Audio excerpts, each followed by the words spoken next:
Hello বন্ধুরা, তোমরা সবাই কেমন আছো? আশা করি ভালো আছো। আর আমিও অনেক ভালো আছি। তোমাদের সঙ্গে একটি নতুন রেসিপি শেয়ার করার জন্য চলে এসেছি। আমি এখানে পেঁপেটা ভালো করে কেটে নিচ্ছি। দেখুন, এভাবে কাটলে রান্নাটা দেখতে ভালো লাগে, খেতেও ভালো লাগে। এখন ভালো করে কেটে নিয়েছি। আর পেঁপেটা একটু লাল হয়ে গেছে। এই পেঁপেটা খুব ভালো লাগে খেতে। কড়াইতে দিয়ে দিলাম বড়ি, তারপরে দিয়ে দিলাম তেজপাত, পেঁয়াজ ভালো করে ভেজে নেব লাল লাল করে। দেখুন আমার লাল হয়ে গেছে। এবার পেঁপেগুলো দিয়ে দিচ্ছি।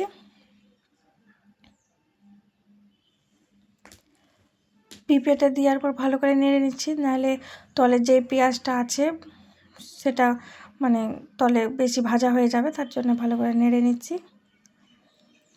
তারপরে দিয়ে দিব লবণ ও হলুদ, লঙ্কা গুঁড়ো, ভালো করে নাড়া দিয়ে নেব।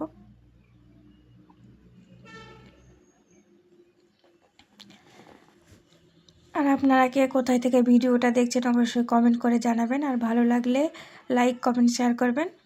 আর সাবস্ক্রাইব করতে ভুলবেন না, অবশ্যই সাবস্ক্রাইব করবেন। আর কমেন্ট করবেন, ভালো হলেও বলবেন, খারাপ হলেও বলবেন, কমেন্ট করবেন অবশ্যই। আর কে কোথায় থেকে দেখছেন ভিডিওটা সেটাও জানাবেন।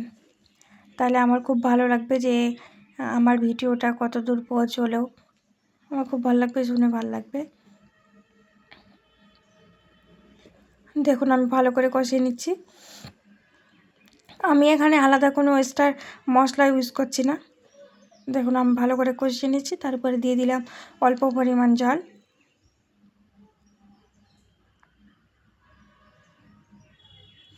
জলটা দিয়ে ভালো করে নেড়ে নিচ্ছি। তারপরে একটু হালকা 2 মিনিট মতন ঢাকা দিয়ে দিলে পানিটা টেনে নেবে।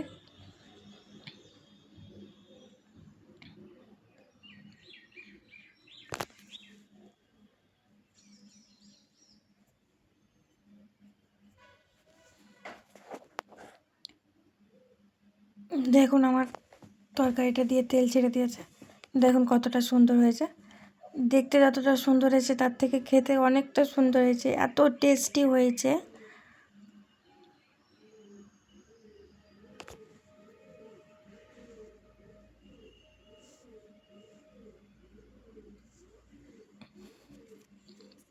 দেখুন রান্নাটা হয়ে গেছে আমার।